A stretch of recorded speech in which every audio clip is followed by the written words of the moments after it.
Hello friends, स्वागत है आप सबका आपके अपने यूट्यूब चैनल स्मार्ट स्टडी 2.0 में। आज की इस वीडियो में हम एसएससी जीडी हिंदी के लिए एक्सपेक्टेड क्वेश्चंस और पीवाईक्यू देखेंगे। सभी प्रश्न जो है इम्पोर्टेंट है, आप लोग ध्यान से देखिएगा। इसके साथ ही आपको मैं एक एक टॉपिक वाइज वीडियो बना के चैनल पे डाल रही हूँ। उस वीडियो को भी आपको देखना है, जिससे आपका कॉन्सेप्ट जो है वो क्लियर हो जाएगा।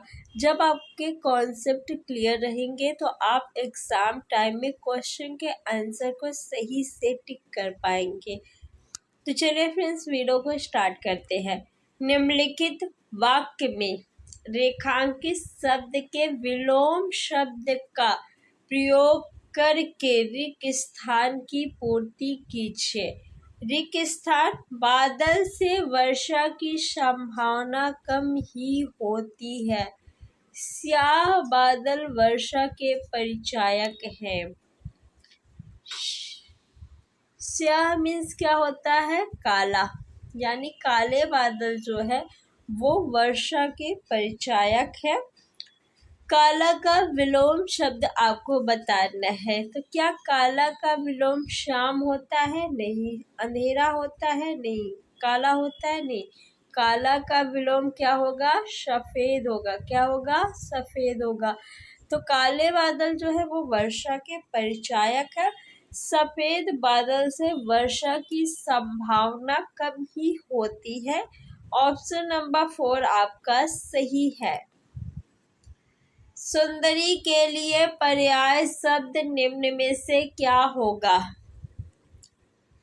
भामा, सुदर्शना, वनिता, रानी। क्या सुंदरी का पर्यायवाची रानी होगा? नहीं। वनिता मीन्स क्या होता है? स्त्री। तो क्या स्त्री जो है वो सुंदरी का पर्यायवाची शब्द होगा? नहीं। भामा मीन्स भी क्या होता है? स्त्री। तो ये भी आपका उत्तर नहीं होगा। सुंदरी का पर्यायवाची शब्द क्या होगा? सुदर्शना होगा। सुदर्शना। ऑप्शन नंबर 2 आपका बिल्कुल सही है। जिस स्त्री के पुत्र और पति ना हो, वाक्यांश के लिए इनमें से सही शब्द क्या है? अवीरा, सधवा, कबीरा, विधवा। विधवा किसे कहते हैं? जिस स्त्री के पति जीवित ना हो। पति क्या हो? जीवित ना हो, उसे हम क्या कहते हैं? विधवा कहते हैं। और विधवा का विलोम शब्द क्या होगा? सधवा, यानी जिस स्त्री का पति जीवित हो। क्या कबीरा कहेंगे? नहीं। जिस स्त्री के पुत्र और पति ना हो उसे हम अवीरा कहेंगे। क्या कहेंगे? अवीरा। ऑप्शन नंबर कौन सा सही है? फर्स्ट सही है। बरसात के 4 महीने वाक्यांश के लिए सार्थक शब्द है। 12मासा, 4मासा, चौमासा, बरसात। देखिए, बरसात नहीं कहेंगे। बरसात के 4 महीने, 4 महीने हैं, तो इसलिए 12मासा आपका गलत हो गया, क्योंकि 12मासा यानी 12 महीने। 4मासा, देखिए 4 के स्थान पे हम लोग चौ शब्द का प्रयोग करेंगे, ना कि 4। तो चौमासा क्या हो जाएगा? चौमासा। कौन सा ऑप्शन सही है? तो ऑप्शन नंबर 3 आपका सही है। निम्नलिखित वाक्य के किस खंड में अशुद्धि है? महादेवी वर्मा बड़ी जीवंत कवित्री थी। जीवंत बिल्कुल सही है, 3 भी सही है, बड़ी भी सही है। कवित्री, क्या ये शुद्ध लिखा हुआ है?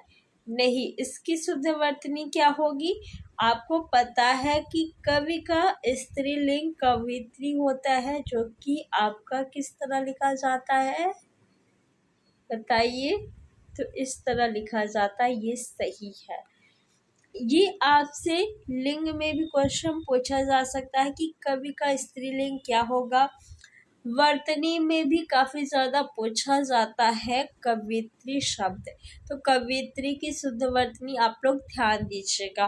वर्तनी से रिलेटेड कुछ और शब्द मैं आपको बता दूं, जैसे उज्ज्वल।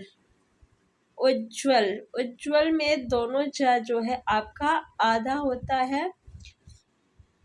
और आपसे जो है विद्वान का स्त्रीलिंग भी काफी ज्यादा पूछा जाता है।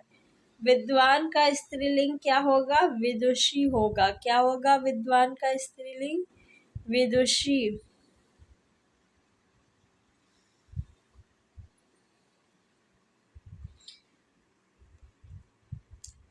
रीता ने समीर के स्वभाव के बारे में जो बात कही है वह रिक्तस्थान आने सही है। रिक्तस्थान की पूर्ति उचित मुहावरे द्वारा कीजिए। 12 आने सही है, 8 आने सही है, 4 आने सही है या 16 आने सही है। बताइए कौन सा मुहावरा आपने सुना है। आपने अपने दादी या मम्मी के मुंह से सुना होगा कि वह बात 16 आने सही है, यानी 100% सही है। क्या कभी 12 आने सुना आपने? 12 आने सही है या 8 आने सही है या 4 आने सही है? नहीं, आपने क्या सुना होगा? 16 आने सही है, यानी 16 आने सही है। 100% बात जो है वो क्या है? बिल्कुल सही है। तो ऑप्शन नंबर 4 आपका सही हो जाएगा, बाकी तीनों ऑप्शंस गलत है। निम्न वाक्य में रेखांकित अंश के लिए उचित मुहावरा दिए गए विकल्पों में से चुनिए। बेटा अच्छे अंकों से पास हो गया, माँ के मन को शांति मिली। कलेजा ठंडा होना, कलम तोड़ना, कली खिलना, कांटा दूर होना।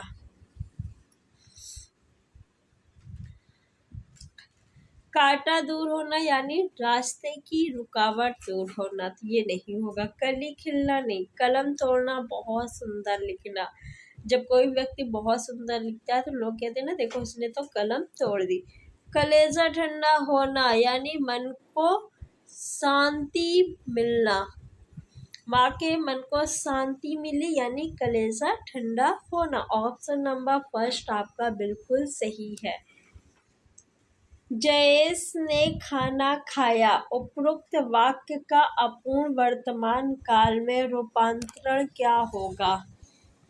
अपूर्ण वर्तमान काल बताना है आपको। जयेश खाना खा रहा है, शायद जयेश खाना खा रहा है, जयेश ने खाना खाया होगा, जयेश ने खाना खा रहा होगा। बताइए।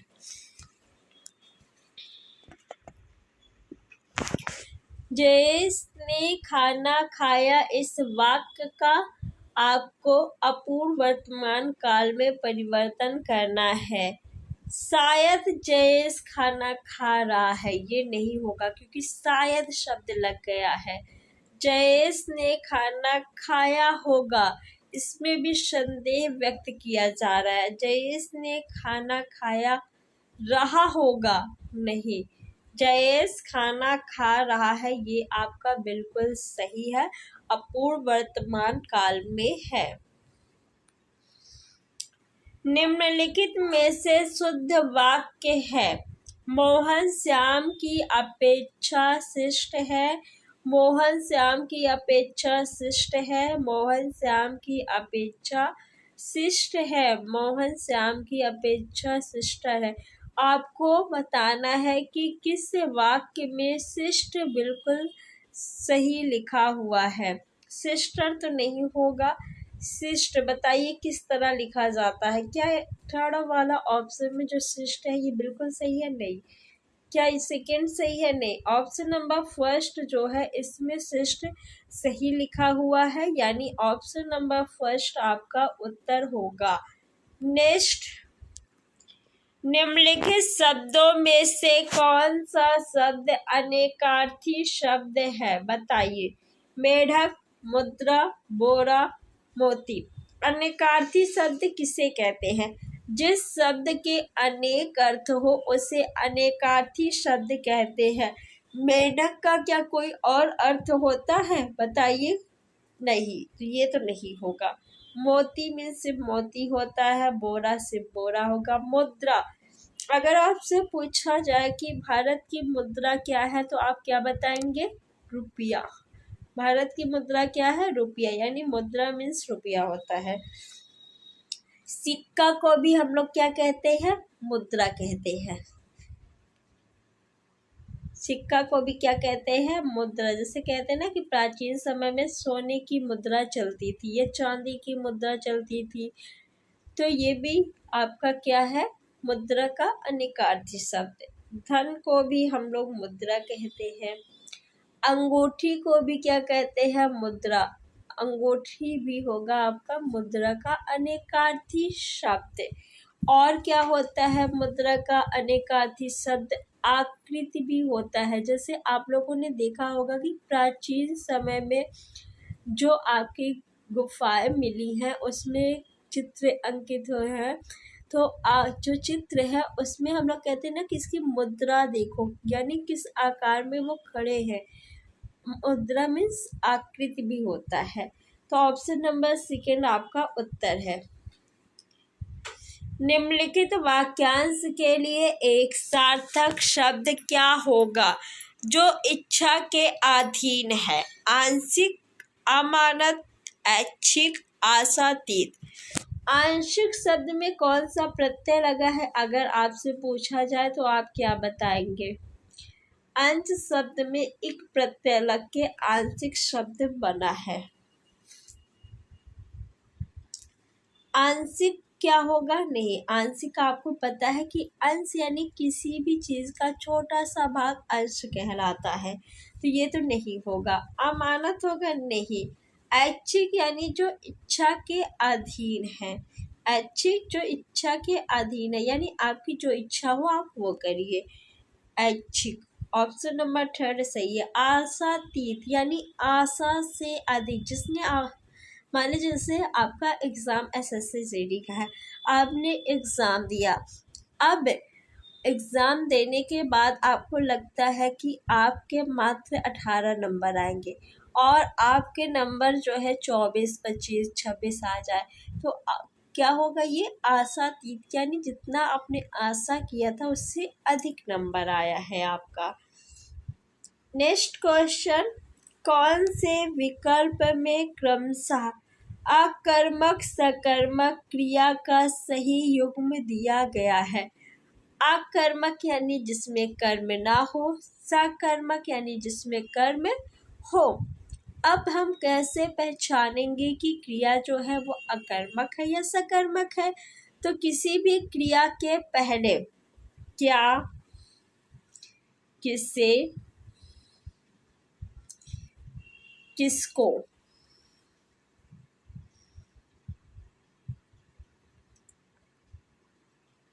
इनमें से किसी भी एक शब्द से उत्तर मिल जाए प्रश्न, यानी किसी भी क्रिया से पहले आप क्या, किसे, किसको, इन शब्द का प्रयोग करके प्रश्न पूछिए। अगर उत्तर मिल जाए तो क्रिया जो है आपकी सकर्मक है, उत्तर ना मिले तो क्रिया अकर्मक है। जैसे लिखना, क्या लिखना? पत्र लिखना। क्या लिखना? निबंध लिखना, कहानी लिखना। यानी उत्तर मिल रहा है तो लिखना क्या हो गया? सकर्मक क्रिया। अब जैसे हम पूछे कि गिरना, क्या गिरना? उत्तर मिल रहा है? नहीं मिल रहा। यहीं पे अगर हम कहते गिराना, क्या गिराना? पेन गिराना, कॉपी गिराना, गिलास गिराना। तो गिराना क्या है? आपका सकर्मक क्रिया है, लेकिन गिरना क्या है? अकर्मक क्रिया है। देना क्या है? क्रिया है। इसके साथ अगर हम क्या लगा के प्रश्न पूछे, क्या देना? रोटी देना, पानी देना, चॉकलेट देना, किताब देना, कॉपी देना। यानी उत्तर मिल रहा है, तो उत्तर मिलेगा तो सकर्मक क्रिया। किसे देना? मोहन को देना, श्याम को देना, रोहन को देना। तो जिस शब्द से क्या, किसे या किसको, इनमें से किसी भी एक शब्द को लगाकर प्रश्न करने से उत्तर मिले तो आपका जो क्रिया है वो सकर्मक है, अगर ना मिले तो क्रिया अकर्मक है। तो गिरना क्या है? आपका अकर्मक क्रिया है, देना क्या है? सकर्मक क्रिया। तो पहले आपको अकर्मक क्रिया देखना था, दूसरा सकर्मक, जो कि आपके ऑप्शन फर्स्ट में है, तो ऑप्शन फर्स्ट आपका उत्तर हो जाएगा। सुजय राघव को पुस्तक दिया। उपरोक्त वाक्य में कारक संबंधी त्रुटि पहचान कर निम्नलिखित में से शुद्ध वाक्य का चयन कीजिए। कारक अगर आपने नहीं पढ़ा है तो वीडियो जो है चैनल पे अपलोड है, आप लोग वीडियो देखिए इसे। सुजय राघव को पुस्तक दिया, क्या ये सही है? नहीं, सही नहीं है, तभी तो आपको इसको सही करना है। सुजय राघव की पुस्तक दिया, क्या ये वाक्य सही है? नहीं। सुजय ने राघव का पुस्तक दिया, का नहीं, राघव को पुस्तक दी। तो ऑप्शन नंबर 4 देखिए, सुजय ने राघव को पुस्तक दी, इसमें सही कारक चिन्ह का प्रयोग किया गया है, तो ऑप्शन नंबर 4 आपका बिल्कुल सही है। निम्नलिखित वाक्य में रेखांकित एकार्थी शब्द युग्म का उपयुक्त अर्थ बताइए। हमारे गांव में पीपल के सप्त पेड़ है। सप्त और शब्द का अर्थ बताना है। सप्त मीन्स होता है सापित, और इस सप्त मीन्स क्या होता है? 7।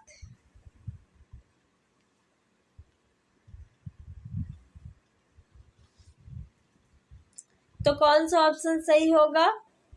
4 क्या सही है? नहीं, 2 बार 7 गलत। शुभ लाभ नहीं, नापित सापित नहीं, ऑप्शन नंबर फर्स्ट आपका बिल्कुल सही है।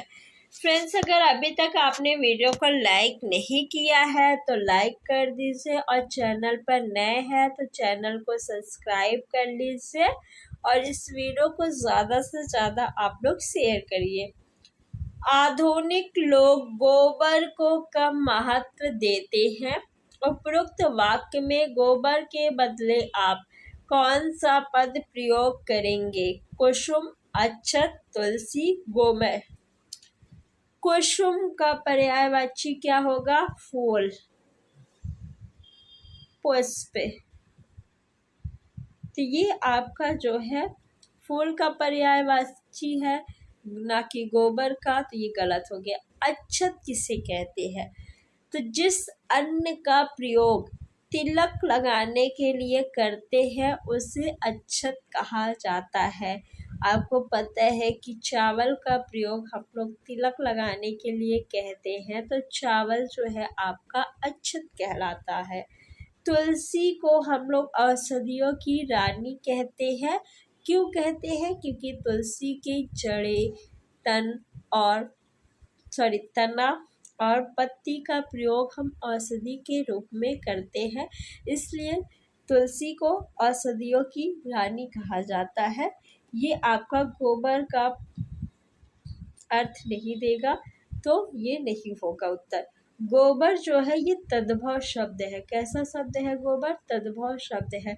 और इसका तत्सम क्या होता है? बताइए आप लोग, गोबर का तत्सम क्या होता है? गोमय होता है। क्या होता है? गोमय होता है। तो कौन सा ऑप्शन सही होगा? 4 ऑप्शन सही होगा।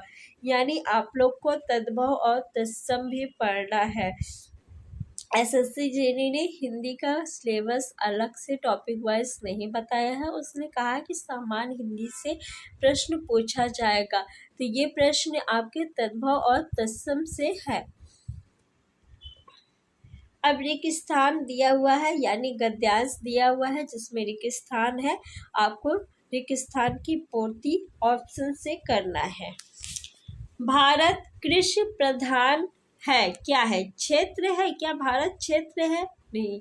नगर है? नहीं। भारत तो एक देश है। भारत क्या है? देश है, न कि राज्य है, न नगर है, न क्षेत्र। तो भारत कृषि प्रधान देश है। यहाँ की अधिकांश जनता करती है, क्या करती है? व्यवसाय करती है, खेती करती है, खेल करती है, या नाटक करती है। भारत कैसा देश है? कृषि प्रधान देश है। क्यों? क्योंकि यहाँ की अधिकांश जनता जो है वो खेती करती है। तो कौन सा ऑप्शन हम लोग फिल करेंगे? Option number second. यहाँ की अधिकांश जनता खेती करती है, तभी तो भारत कृषि प्रधान देश है। कृषि ही उसकी जीविका का साधन है और यही व्यवसाय है। कृषक आज भी रहता है, रेगिस्तान में रहता है। कहाँ रहता है? शहरों में रहता है, विश्व में रहता है, गांव में रहता है, या देश में रहता है। तो जो कृषक है, क्या वो शहरों में रहता है? नहीं। विश्व में रहता है? नहीं। देश में? नहीं। गांव में रहता है। कृषक कहाँ रहता है? गांव में रहता है कृषक। तो कौन सा ऑप्शन सही होगा? ऑप्शन नंबर थर्ड आपका सही होगा। यद्यपि कुछ दशकों से यह दिखाई दे रहा है कि भारत का किसान अपना व्यवसाय छोड़कर रेगिस्तान की ओर भाग रहा है, फिर भी नगर और गांव के बीच की भूमि पर आज भी रेगिस्तान होती है। तो पहले बताइए कि यहाँ पे हम लोग किस शब्द को रखेंगे? यद्यपि कुछ दशकों से यह दिखाई दे रहा है कि भारत का किसान अपना व्यवसाय छोड़कर, कौन सा व्यवसाय है उनका? खेती, रेगिस्तान की ओर भाग रहा है। कहाँ? दूसरे देशों की ओर, भूमि की ओर, खेतों की ओर, या शहरों की ओर। तो आपको पता है कि किसान अपना व्यवसाय छोड़ के शहरों की ओर भाग रहा है। किस ओर? शहरों की ओर। फिर भी नगर और गांव के बीच की भूमि पर आज भी रेगिस्तान होती है। क्या होती है? पूछताछ, देख रेख, खेती, खाद्यान्न। क्या होती है? खेती होती है। ऑप्शन नंबर थर्ड आपका सही है। तो फ्रेंड्स, आज के इस वीडियो में हम लोगों ने 20 क्वेश्चंस देखे। आई होप कि आपको वीडियो अच्छा लगा होगा। आप लोग वीडियो को लाइक करिए, ज़्यादा से ज़्यादा शेयर करिए, और अगर अभी तक चैनल को सब्सक्राइब नहीं किया है तो सब्सक्राइब कर लीजिए। आप लोग इस वीडियो को देखिए। मैंने SSC GD नाम से प्लेलिस्ट भी बना दिया है। आप लोग उस प्लेलिस्ट में जाकर वीडियो जितने भी हैं उनको देख लीजिए, और साथ में मैं जो टॉपिक वाइज एक एक टॉपिक पढ़ा रही हूँ, आप लोग उस वीडियो को भी देखिए। अगर आप ये दोनों क्लासेस देख लेते हैं तो आपका SSC GD में सिलेक्शन हो जाएगा। हिंदी में जो है आपके नंबर कम नहीं आएंगे, और हिंदी एक ऐसा सब्जेक्ट है जिसमें आप स्कोर कर सकते हैं, अच्छे नंबर ला सकते हैं। और आप सब लोग को पता है कि एक एक नंबर जो है कितना ज़्यादा इम्पोर्टेंट होता है। तो आप लोग वीडियो को ज़रूर देखिएगा।